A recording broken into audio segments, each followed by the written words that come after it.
Hello বন্ধুরা, good morning. Poulami mix blog চ্যানেলের আরও একটি নতুন ব্লগে তোমাদের স্বাগতম। তো তোমরা তো দেখতেই পাচ্ছ আজকে আমার মর্নিংটা একটু অন্যরকমভাবে শুরু হয়েছে। আমার মর্নিং আর আমার সোনা পাখির মর্নিং আজকে একসাথেই হয়েছে।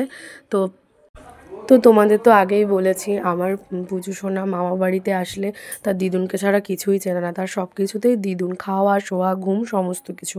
দিদুনকে ছাড়া আমার কাছেও আসতেই চায় না। আমি বলছি আয় আমার কাছেও, কিছুতেই আসবে না। এদিকে মার রয়েছে কাজ, মাকে যেতেও দেবে না, মাকে ছাড়বে না। তো তারপরে এদিকে বোতলটা ফোটাতে বসিয়ে দিয়েছিলাম। তো এইদিকে একটা গ্যাস জ্বালিয়ে সকালের চাটা একটু বসিয়ে দিলাম। তো তারপরে একটু চা বসিয়ে দিলাম, সকালবেলা মর্নিং চা। তো তোমাদের সাথে ব্লগ শেয়ার করতে অনেকটা দেরি হয়ে যাচ্ছে। এটা হচ্ছে সেই আমার সোমবারের ব্লগ। তোমাদের সাথে শেয়ার করতে করতে হয়ে যাচ্ছে আজকে বুধবার, কারণ আমার শরীরটা ভালো নেই, ব্লগ এডিটিংও করতে পারছি না। তো তোমরা একটু ম্যানেজ করে নিও, তোমাদের সাথে রোজকারের ব্লগটা আমার শেয়ার করা হচ্ছে না। তো এইদিকে বসিয়ে দিলাম দুধটা জাল দিতে। তো এইদিকে চাটা হচ্ছে। তো ওইদিকে চাটা করতে করতে মার সাথে একটু গল্প করছিলাম। সারাদিন মাও ব্যস্ত থাকে মায়ের মতো, আমিও আমার মতো ব্যস্ত থাকি। মার সাথে একটু কথাও বলা হয় না সারাদিন। তো কথা বলতে বলতে এদিকে আমার দুধটাও জাল হয়ে গেছে, এদিকে আমার চাটাও হয়ে গেছে। এই যে আমি চাটা ঢেলে নিচ্ছি এখন। তারপর একটু বিস্কুট নিয়ে নিলাম, চাটা এবার খাবো। মার মতো কাজ করছে। মার সাথে রোজ আর বসে চা খাওয়া হয় না, কারণ মাও মার মতো ব্যস্ত থাকে। এই যে মার সাথে কথাও বলছি, একটু চাটাও নিজেরটা নিজে বেড়ে নিলাম।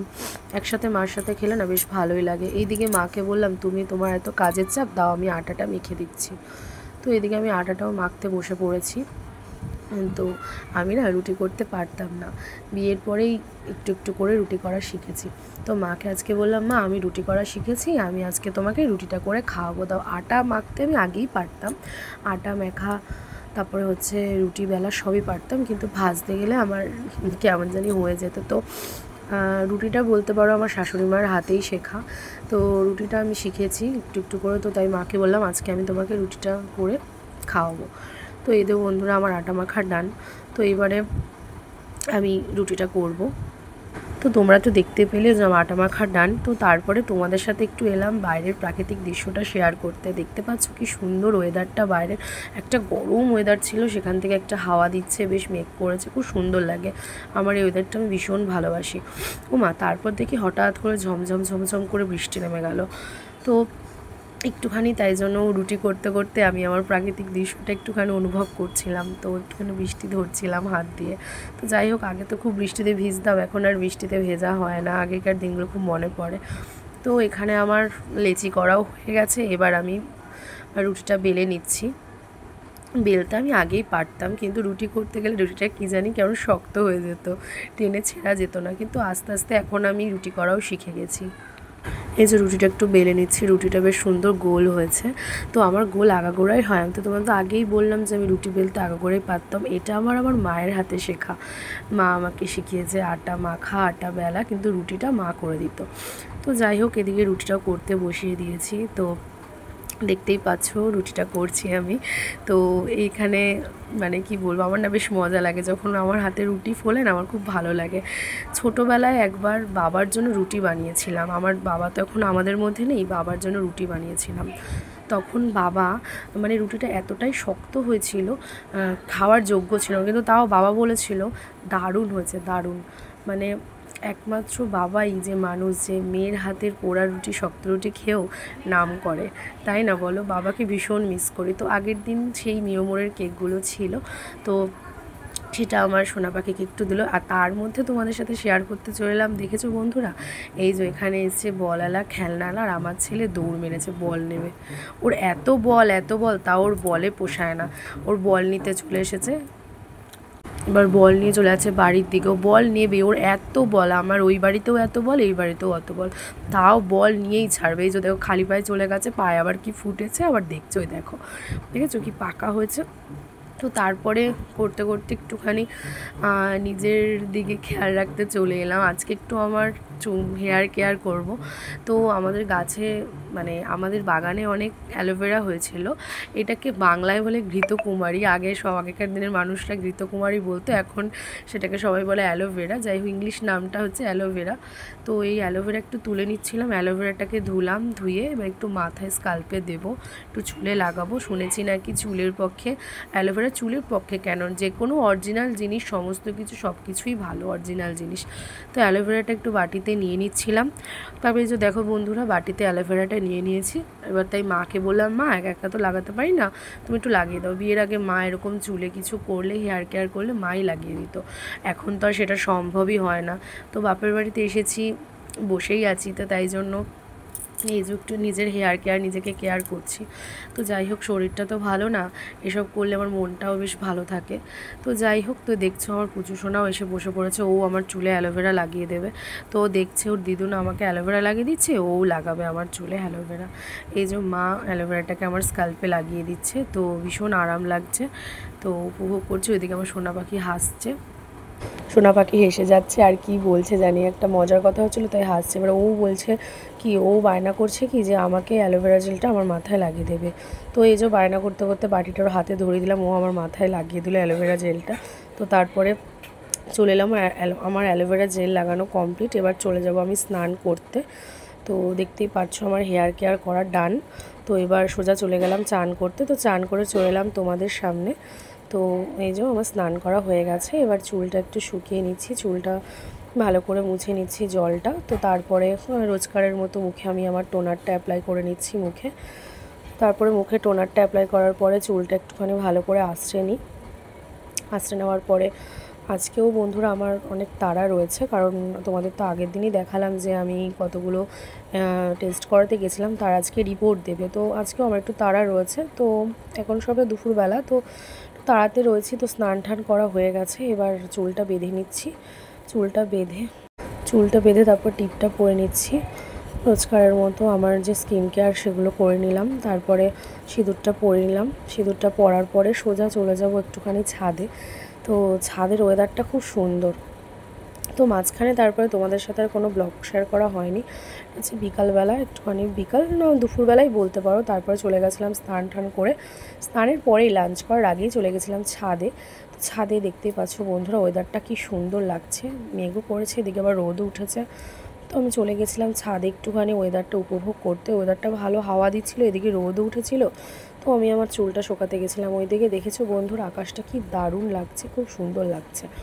এই দিকে মেঘ, রোদ উঠেছে, আবার ওই দিকে মেঘ করেছে কালো করে। তো আমি আমার ছাদে ওঠাই হয় না বলতে পারো, তো মাঝে সাঝে উঠি। আগে তো বিয়ের আগে ছাদে বিকালটা কাটাতাম, তো এখন এই ছাদে উঠতে, ছাদে আসতাম, ভীষণ ভালো লাগে। তো ছাদের ওয়েদারটা আমি উপভোগ করছি। ওইদিকে মেঘ করেছে, এত ভালো লাগছিলো না ওয়েদারটা, ছাদ থেকে নামতে ইচ্ছা করছিল না। ওদিকে মা ডাকছে লাঞ্চ করতে, যেতে তো হবেই, দেরি হয়ে গেছে। মাও লাঞ্চ করেনি আমার জন্য। মা আর আমি একসাথেই লাঞ্চ করি প্রতিদিন, পুচকু ঘুমানোর পরে মা আর আমি একসাথে বসে লাঞ্চ করি। চলো বন্ধুরা এবার যাওয়া যাক লাঞ্চ করতে। তো ছাদ থেকে যেন যেতে মনই চাইছিল না। তারপর সোজা চলে এসেছিলাম বিকালবেলা। তো বিকালবেলায় চলে এসেছিলাম রেডি হতে। তোমাদের তো আগেই বলেছিলাম যে আজকে আমার রিপোর্টগুলো দেবে। তো মাঝখানে তোমাদের সাথে আর কোনোরকম কোনো ব্লগ শেয়ার করা হয়নি। লাঞ্চ করার পর একটু রেস্ট নিয়ে নিয়েছিলাম, তারপরে চলে এলাম আমি রেডি হতে। দেখতে পাচ্ছ বন্ধুরা আজকে অ্যালোভেরা জেল লাগানোর পরে আমার চুলটা কতটা সিল্কি হয়েছে। তো তোমরাও লাগিও, তোমাদেরও চুল বেশ ভালোই সিল্কি হবে, ভালো লাগবে। তো চুলটা বেশ সুন্দর সিল্কি হয়েছে। তো তারপরে সোজা চলে গেলাম রেডি হতে, কারণ দেরি হয়ে যাচ্ছে। এদিকে একটু ঢং করে নিচ্ছিলাম আমি। তারপরে সোজা চলে এসেছি রেডি হয়ে। যে দেখতেই পাচ্ছ বন্ধুরা আজকে যাব বলেই তো ছিলাম আগে রিপোর্টটা আনতে। মনের মধ্যে অনেক টেনশন কাজ করছে, কি হবে জানি না।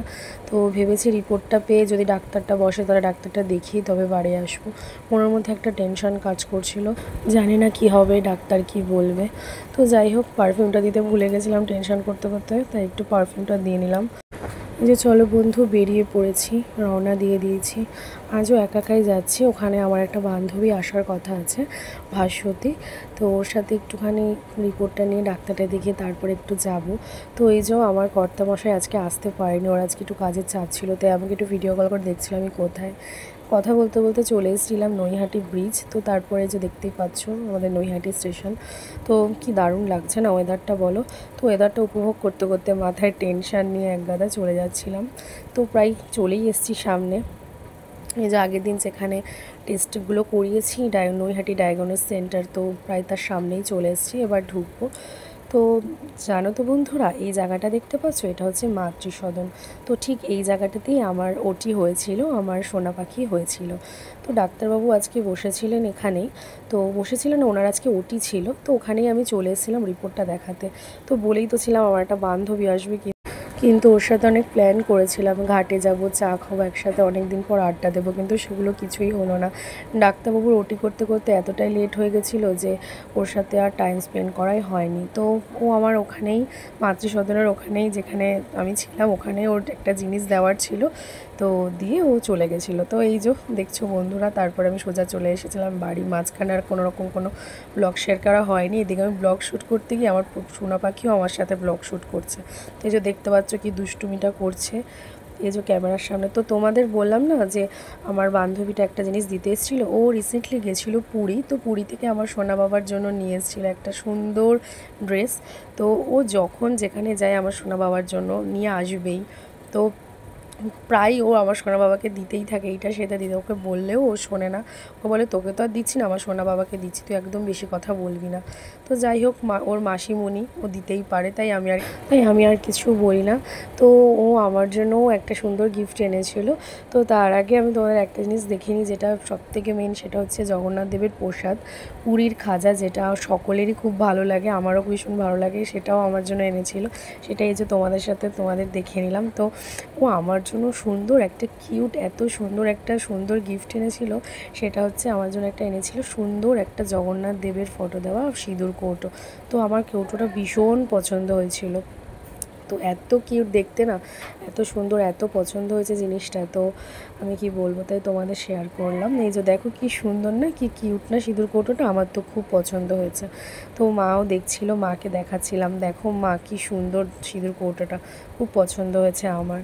তো চলো বন্ধুরা, আমার আজকের ব্লগটা আমি এখানেই শেষ করছি। তো আমি প্রচণ্ড টায়ার্ড আজকে, আর তোমাদের সাথে নাইট স্কিন কেয়ার বা ডিনার কোনোটাই শেয়ার করা হলো না। তো দেখা হচ্ছে নেক্সট ব্লগে। যদি আমার চ্যানেলটা ভালো লেগে থাকে, আমার ভিডিওগুলো ভালো লেগে থাকে, আমাকে লাইক অ্যান্ড সাবস্ক্রাইব করতে ভুলো না। সাথে থেকো, পাশে থেকো, তোমরা পাশে থাকলে আমি আরও দূর এগিয়ে যেতে পারবো। চলো বন্ধুরা, টাটা, গুড নাইট, বাই, দেখা হচ্ছে নেক্সট ব্লগে।